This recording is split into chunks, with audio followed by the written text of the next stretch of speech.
Tuhan bersamamu. Inilah Injil suci Yesus Kristus menurut Lukas, bab 6, ayat 6 sampai dengan ayat 11. Yesus menyembuhkan orang pada hari Sabat. Pada suatu hari Sabat lain, Yesus masuk ke rumah ibadat lalu mengajar. Di situ ada seorang yang mati tangan kanannya. Ahli-ahli Taurat dan orang-orang Farisi mengamat-amati Yesus kalau ia menyembuhkan orang pada hari Sabat, supaya mereka dapat alasan untuk mempersalahkan dia. Tetapi ia mengetahui pikiran mereka, lalu berkata kepada orang yang mati tangannya itu, "Bangunlah dan berdirilah di tengah." Maka bangunlah orang itu dan berdiri. Lalu Yesus berkata kepada mereka, "Aku bertanya kepada kamu, manakah yang diperbolehkan pada hari Sabat, berbuat baik atau berbuat jahat, menyelamatkan nyawa orang atau membinasakannya?"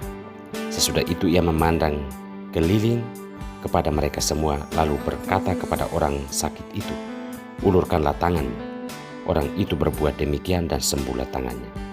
Maka meluaplah amarah mereka, lalu mereka berunding apakah yang akan mereka lakukan terhadap Yesus.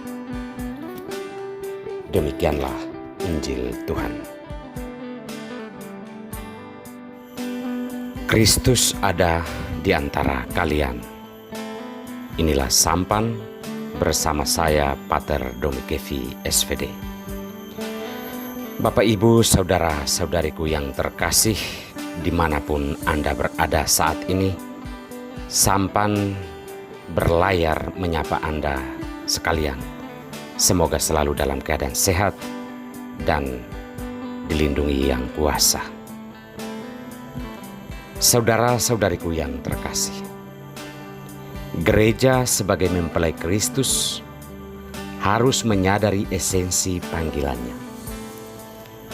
Hal ini bertujuan agar gereja dalam seluruh karya pelayanannya tetap berada dalam koridor panggilan tersebut. Jika tidak, apa yang akan terjadi dengan perkembangan gereja adalah tidak jauh berbeda dengan lembaga-lembaga publik umumnya yang terkadang dijalankan dalam berbagai cara yang kurang manusiawi, kurang tepat, dan mengorbankan banyak orang. Esensi panggilan tersebut adalah gereja memberikan harapan, meyakinkan, dan menghadirkan Kristus yang hadir di tengah-tengah kehidupan jemaat pada khususnya dan umat manusia pada umumnya. Seperti apakah kehadiran atau keberadaan Kristus di dalam kehidupan umat manusia?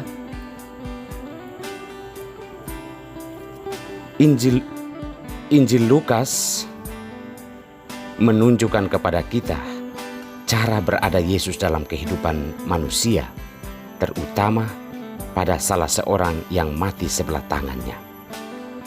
Yesus berada di sana dan menyembuhkan orang yang mati sebelah tangannya tersebut.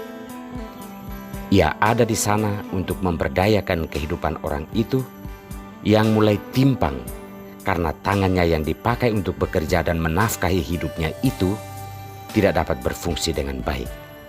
Jika tangan yang menjadi andalan untuk bekerja dan mencari hidup itu sudah tidak berfungsi, maka hal itu sama saja dengan orang itu telah mati.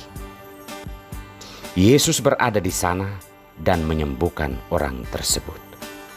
Saudara-saudariku terkasih, Yesus menunjukkan kepada kita bukan sekedar kuasa yang Ia miliki, tetapi lebih daripada itu Ia mau menunjukkan kepada kita bahwa inilah hal mendasar dari tugas dan panggilan kita sebagai gereja atau para pengikutnya.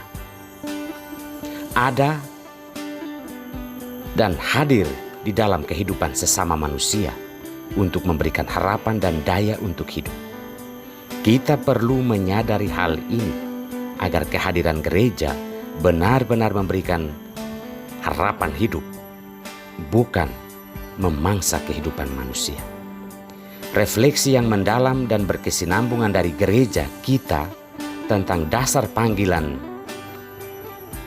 akan membuat karya-karya pelayanan gereja tepat sasar dan tepat guna, yakni menyentuh kehidupan manusia secara real untuk memberikan solusi dari setiap permasalahan yang sedang dihadapi oleh dunia.